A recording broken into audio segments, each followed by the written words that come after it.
हमारे पूर्व जन्म के संचित कर्मों का फल प्रारब्ध है।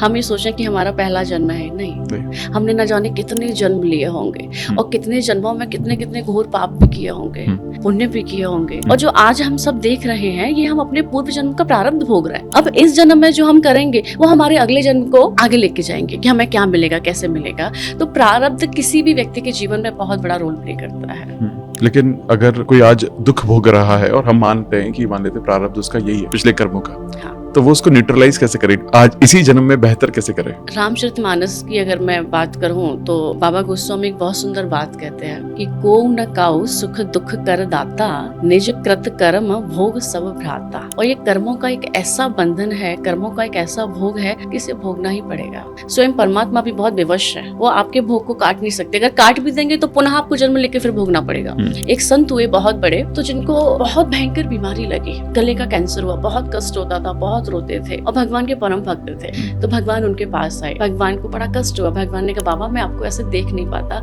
मुझे बहुत कष्ट होता है जब आप ऐसे चिल्लाते हैं, जब आपको ऐसी तड़फन होती है, और मैं आपके इस कष्ट को काट सकता हूँ। तो संत ने कहा प्रभु काट भी देंगे तो अगली बार फिर भोगना पड़ेगा। प्रभु बोले ये तो है, भगवान भी इस चीज के आगे विवश हैं। विधि के विधान में प्रभु भी कोई व्यवधान नहीं डालते। हमने जो किया है आज हम ये सोचें कि इतना हम भक्ति करते हैं, भजन करते हैं, प्रभु की शरण में रहते हैं। अब प्रेमानंद बाबा का अगर हम उदाहरण लें तो प्रेमानंद बाबा ने इस जन्म में क्या ही किया होगा, लेकिन आज देखिए ना बाबा कितने कष्ट में है, इतनी भयंकर बीमारी से जूझ रहे हैं, एक गिलास पानी भी ढंग से पी नहीं पाते हैं।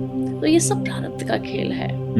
डोंगरे जी महाराज हुए, बहुत बड़े कथावाचक हुए, भारत के सुखदेव जी का अवतार उनको कहा जाता था। गले का कैंसर था उनको, पूरा जीवन भक्ति किया, पूरे जीवन साधना करी, लेकिन शारीरिक कष्ट को भोगा। तो ये जो चीजें हैं, 3 प्रकार के ताप होते हैं, दैहिक, दैविक, भौतिक तापा, और ये तीनों प्रकार के तापों को हमें भोगना ही पड़ता है। कोई भक्ति, कोई साधना आपको आपके कर्मों के भोग से नहीं बचा सकती।